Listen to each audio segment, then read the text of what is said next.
my little group of goofballs. We are back, and the herd has migrated to us. We have brought in a herd. I've got the African buffaloes. I've got the zebras, and I've got what else did I put in here? They're doing pretty good right now. Where are they? Oh yeah, right here. I've got a pair of Sable antelopes in here as well. Look at look how muddy my guys are. Like, they are not pretty black and white. They are muddy and dirty. Well, they're happy and pooping, and that'll work, I guess. But no fancy episode tonight with time lapses and all that. Kind of using this as slow down a little bit and give the new people an overview, because we've brought in like 1,000 new people in the last 28 days. So yeah, if some of these people that are just now coming in, it's funny. Some of them will comment on older videos, and like back when a lot of you joined at the beginning of this, like there are still people commenting on like when we first put in the Indian rhinoceros enclosure, and they're like some guy today said, it sounds like a terrible idea to have Indian rhinos with glass barriers. And then some other person put like, your first time here, huh? They're like, he's going to make a lot of terrible decisions. Just buckle in. I'm like, hey, sitting right here. But no, I think, and then I wrote back to the guy, I'm like, yeah, that was a terrible decision. So he'll get to see in a couple episodes, depending on how deep he is in, we do in fact get rid of the glass barrier and put up some chain link fencing, because these guys were... they were not having anything to do with the glass except smash it down and try to make their way out. So, hey, we learn from our mistakes. In that guy's defense, he doesn't know we're like 12 episodes past that. But anyway, so yeah, this is, if you're new, we will go back to the beginning, but anybody that caught the episode last time, I have to give a big shout out to Coaster Designer, because remember the last episode, the big monorail station was just going to go like right here in the middle, like right on the outskirts of town. And he's like, man, while, you've got this big, like, transportation, customs house, inspection type building, he's like, why don't you just attach the station onto the back of it? Because then it could play into the story of like, how they, like these people are like riding the monorail into town, and they have to get their goods inspected and their food inspected, anything they're trying to bring into the zoo. And of course we know they're already in the zoo, but just playing up with the backstory of like this little merchant market area, and like, out of town, like travelers and stuff are coming into the town. And so that's exactly what I did. I've built the little station here, attached right to the back of the customs house. And I thought it worked out really, really well. I've got to decorate this wall up a little bit. See, I've got the rock wall kind of mixed in with the rocks, made it to where people can still walk by. But I think I want some murals or some signage, something to that effect. Along that wall. It's just kind of big. It's too big and plain and boring right now. So anyways, that is what our travelers coming in by monorail, coming in by train, will have to deal with. They've got to go through customs. And I also thought too, just having the herd building, or the herd enclosure over here with the buffaloes, zebras, and all that, I just thought it fit perfect. Leaving kind of like, whoops, we're stuck in the archway here, kind of leaving town and making your way back out into the plains. And so that is kind of, that is what we have going on here. And I thought it was just cooler than like right when you leave town, bam, we blast you with with elephants or lions right out of the gate. This will kind of help pull people farther back into the park, because obviously the path is going to go out here, and we will put the elephants and the giraffes. I kind of, we could have technically put the giraffes in here with these guys, but I kind of wanted the giraffes to have their own little area that, we'll design with elevated platforms and stuff like that. I kind of wanted to do something a little more for them. Kind of just like we did with the, he just swam across their little pond. Kind of like we did with the hippos and stuff, kind of need to give your giraffes and elephants, like the lions, are such big ticket items. Look at, they kind of herd up. Isn't that cool? They're all making their way back over here. They're such big ticket items. I think they almost require their own kind of exhibit, So instead of just kind of throwing the giraffes in with all of the rest of these, these ungulates, these plain type animals, even though, like we said, it's totally acceptable, they're fine as far as well-being goes, and what they call accompanying animals. We need to do something cool for those, and to help spread the zoo out back that way. As far as the VIP area goes, this isn't an elevated path type situation. This is more like if you're a pass holder or VIP events and stuff, they bring you down in here and they actually get you on a Jeep ride and bring you out here into the plains. So they can drive you by and kind of let you, take a look at all these guys. And I've kind of come in with the terrain and kind of mocked up what I think some of their main paths would be. Like, obviously, a lot of them, they don't even use this water trough here. They come down and they make their way to the little beach area here, and they all drink and kind of cool off in this. So I figured all paths would lead to the water. So this would be more heavily trafficked areas. So I've got their little paths kind of painted into the terrain here. So I thought that was just kind of neat. We got a big open space, a lot of grass, can't decorate it with a bunch of foliage. Wanted to really make it, flat and open. But we still can tell the story through the paint and the terrain. So, that's just kind of another little detail I thought would be cool to come up with. The next thing we've got to figure out, though, is what do we kind of make our way out here and do. I was even thinking about doing maybe a pond shrimp type idea, and a lot of you guys were talking about getting some elevation into the park. I was thinking about maybe doing an elevated body of water up here and having a little waterfall that comes down and kind of makes its way down here to this lower level, this lower plane that we've all been, we've been messing around on this whole time, and then kind of maybe make some exhibits, as far as the elephants go, around that river that is formed from the waterfall kind of falling off the elevated mountain we'll have. I'll play around with it, just see what it looks like. I was also thinking back here, even right here could be a big elephant pool, and the elephant area could kind of bend off back over this way, or even the giraffes could have their little area. I think this spot on the other side of these buildings, doesn't this just lend itself really well to some kind of exhibit? Maybe even the hyenas we could put back here. And, kind of they'll have the natural barrier with the paths and stuff.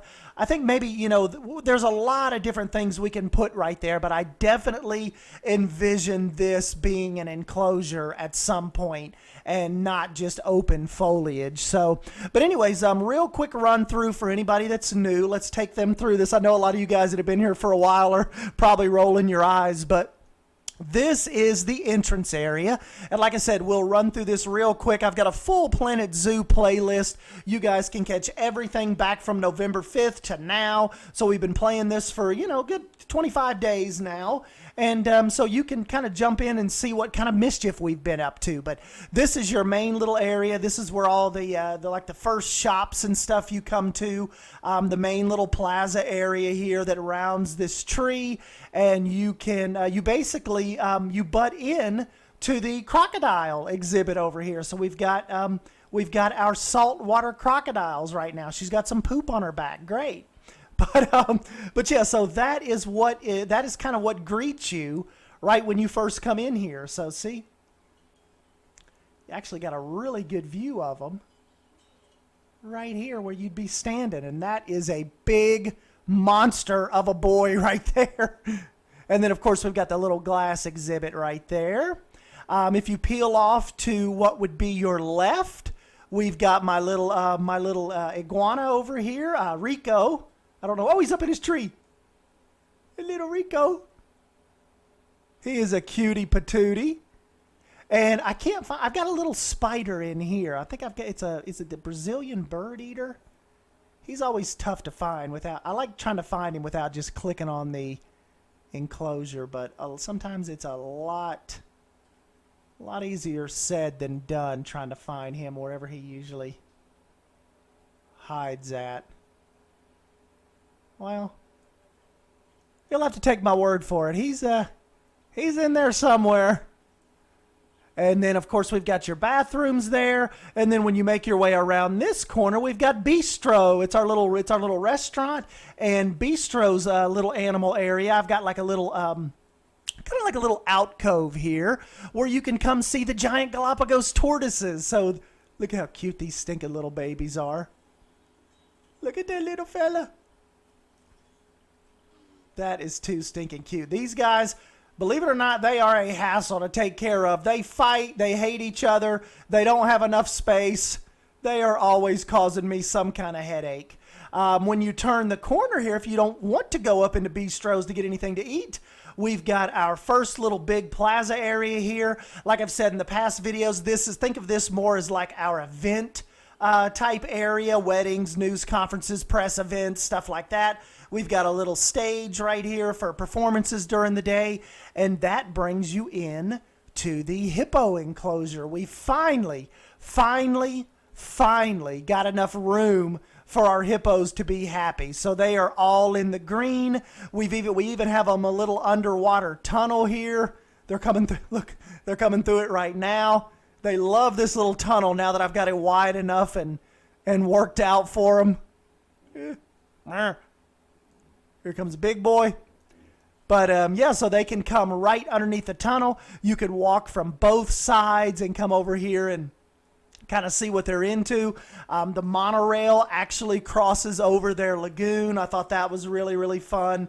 Got a couple little glass areas you can see them from, but your main spot would probably be to go through their main little information area, and then out here is kind of where you're, right here is where you're going to see them best. And of course, we've got their little underwater grotto here as well. Got to kind of maybe work on a little barrier right here where the rock splits their glass. One of my buddies, I think Michael Eastpunk, was telling me about that. They're running over, they're hauling butt over here for food, of course. That's when they are most active, when the little guy brings them food in. This is their little VIP pass holder area. You get a really, really close elevated view from that shack. The zookeepers will bring you in and let you see that. Doing another spin here. If you pass the hippos up, you will come to our western lowland gorillas. Really, really fun. I've got a little enclosure here for them. They've got their little offshoot here with their waterfalls that kind of run underneath their platforms and their rocks. And they are always out here playing with stuff, running around. Little babies are running around. I've got a big male here somewhere. I don't know where he's at right now, but he's usually up here underneath his tree here, kind of surveying all of his domain. Actually, I think he's over here. He's over here taking a nap right now. No, that's a little one. I don't know where the big male is. He might be in the vet center. Is that him? Nope. Well, he's around somewhere. He is a big boy as well. And we got the little statue up out here, like when you're making your way to them. And let's see, we will back out. The second animal the animals that came to the zoo that we adopted are our, like we talked about earlier, our Indian rhinoceros. They're really, really cool to come in and watch kind of trot around and they just have so much weight to them and so much presence to them. Really, really cool. They've got a nice enclosure back when I was first learning how to do these. So that's always fun. Making your way over, that's backstage stuff. If you make your way past the crocodile area to your right, you come to like our nocturnal house. So really, really cool right there. We've got another little plaza area with some seating. These guys are really, really fun to watch. This is our Bonobo exhibit here. So they're over here kind of sleeping and napping and playing around. We got to get us some kind of cool chimpanzee area going as well. So yeah, the Bonobos, they've got their little climbing structures and their little island right here. You can stop by and check them out and watch them climb on all that stuff. Another little set of bathrooms over here, just total behind the scenes stuff. We've got some warehouses over here, just completely just back of house helper type stuff. Right here, we've got a huge family of greater flamingos. This is Greater Flamingo Island here, and they get really, really crazy when you get their food sent over here as well. Like really, really crazy. Sometimes they get so excited they jump out of there. So that is Flamingo Island. Real big hit with the guests. You wouldn't believe, like, we've got all these cool animals here, and the guests, they love coming over and watching these greater flamingos. Right at the beginning of your river ride, we've got some orangutans here. They little baby. And they share, like, their habitat shares the river with the riverboat ride. So they'll be coming through if they're not being blocked by the gharials, which I'm sure they are. Yes, they are. Just like normal. And this is our Gharial exhibit. So if you don't remember, in Planet Zoo, the boats and the trucks and all that, they will stop for the wildlife. So I guess that that's a good thing. Our animals are not getting ran over. This guy is hiding over here in the weeds, kind of menacingly, taking a nap. But yeah, so that is our riverboat ride. Send help for this guy. He's trapped out here on this island, surrounded by gharials. And then when you make your way into this little final lagoon, you make your way into the mysterious tunnel. And then when you come out the other side, you have essentially survived the river. And the village people, the river people out here, they greet you, and you are hailed a legend as you make your way out of the forbidden tunnel. You have survived, and then you dock and you get back into the station. So that is our little fishing river here that sits on the end of this dangerous river. And what do we have now? Oh, next I've got to show you is our North American area. We spent like a week and a half on this. Really, really cool. We've got as soon as you come into the land, you've got your Ennis, Montana, big trade depot, huge waterfall here with the big wimba tree that kind of presides over the whole area. And as soon as you come across this bridge, you get to Mr. Whalen's. He's a Formosan black bear, but we're acting like he's a North American black bear. And this is his little enclosure right as you come in. We'll go take a look at him in a minute. And this is our little frontier restaurant here. So you can go in there and grab you a burger, steak, hot dog, what have you. Kind of like just ballpark food in there. Think if you've ever been to Dollywood, think of like Red's Drive-In type restaurant in there, And I thought that just fit really good, little spot right there. When you come around this corner, you've got the truck ride, the 4x4 ride that will actually take you in to the plains. And as usual, Waylon is up in his tree. He absolutely loves this tree. If you talk to anybody that's been around this series for a while, they will tell you Waylon is always up in this tree. He loves it. If he's not up in the tree, he's out here sleeping by the water. So this is his little area here. I know we keep talking about we need to get him a girlfriend in there so they can make me a little Whaling baby. This is his little den, like his little cave back in there, but you can see in through the glass. And we also have him a little mountain stream over here. So this kind of comes out of the backside of our other larger waterfall. And so it kind of comes down into his pond. And this whole little area right here is called Black Bear Trail because this is really, the main viewing area, essentially where you would watch whaling from this little trail. And then, of course, out here, the massive bison plains out here are, of course, where our bisons are. And don't forget about our antelopes. We have some of them out here, too. But this is mainly, you come here to check out our bison herd. Really, really cool. And then, of course, the trucks take you back up into the ridge. That stinking, the exhibit, the little antelope, they were getting out so much and causing so many alerts about them getting out over here. I finally just put up some rocks, and I'm like, we're just going to have to go with that. Who cares about the trucks going through that if it stops me from getting alerts like every 2.8 seconds? And the trucks come in through an airlock right here, so they bring you right in through the plains, and they bring you down off this ridge is what I started to show at first. So see, you can either walk through here like the vet and that zookeeper are doing, or you can ride the 4x4 up the ridge line, and they bring you around this corner here and down back into the plains, and then they run you along this ridge. And I've got a second airlock over here that takes you back into the station area. So a lot of people were saying too, like maybe we could do a ranger station or some kind of ranger building that matches the Ennis building and have like nighttime creatures in it. With a North American twist. So I think I might do that too. So we might not be totally done with the North American area. And moving on, we've got our little plaza here with our Battle of the Plains statue. So we've got the bison here battling it out with the Timberwolves. And the reason we have this right here is because if we spin the camera around, this is the Timberwolf Exhibit.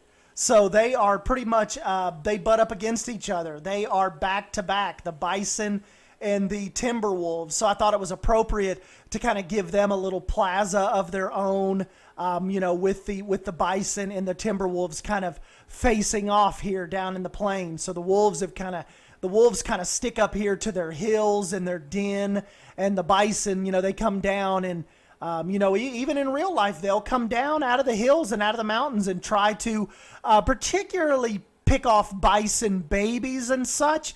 And one of you guys, all of you guys are so knowledgeable about all of this stuff, was telling me that the bison, a lot of times, if they sense wolves, predators, grizzly bears, stuff like that around, they will actually form a circle around the younger bison, and they will form a protection circle from the wolves, and try to keep them from picking off one of the littler, one of the smaller ones, or one of the little bison babies. So the wolves, absolutely majestic, and I think they just fit in really, really perfect over here with our whole North American area. And this is the back side of their little den over here, and they've kind of got like Wolf Peak over here, their little mountain. And I also have them a little stream right here as well. He's good. They're probably about to get really live here in a minute because he's coming over to feed them. But and then that kind of caps off the North American area. Remember, we started way up here. That wraps all the way around over here to Henry. And the last part of the North American area is our grizzly bear. So this is kind of like your little cave you go in, and it comes down over here. And Henry is, here he comes, big boy back there. He can come right out of his cave and down into his little pond here. And we also have him a little waterfall and stream. He's coming over to check things out. He's probably about to plop down. Yep. Pop. He's living his best life. But anyways, Henry can come down, and if he comes down and gets in his water, check this out. You can come in and actually see him from down in here. So I thought that was neat. And he does come over here and swim. He gets under he likes swimming under the waterfall. And over here is like if we go in here and you look through the other side, that is like just a little dry area for him to come down in and kind of hang out underneath the path. We've got a little covered path right here, and his area butts up to another little backstage building. So really, really fun on that. And but yeah, guys, I tried to make this as quick as possible. I know I've kept you guys here for a while, but that is the state of the zoo as November 25th. So remember, minus the plains area and all of this market area, this map is on the workshop right now. So if you want to get in here and look at some of this stuff a little closer, go find me on the workshop. I'll link that down in the description box below, and you guys can come and check this map out for yourself. As far as like November 21st goes, I believe that's how that is kind of like what that is taken up as. So anyways, guys, I'll go ahead and jump on out of here. I know I've kept you here a while. Don't forget to let me know what you think about all this down below. And, well, I guess that's it then.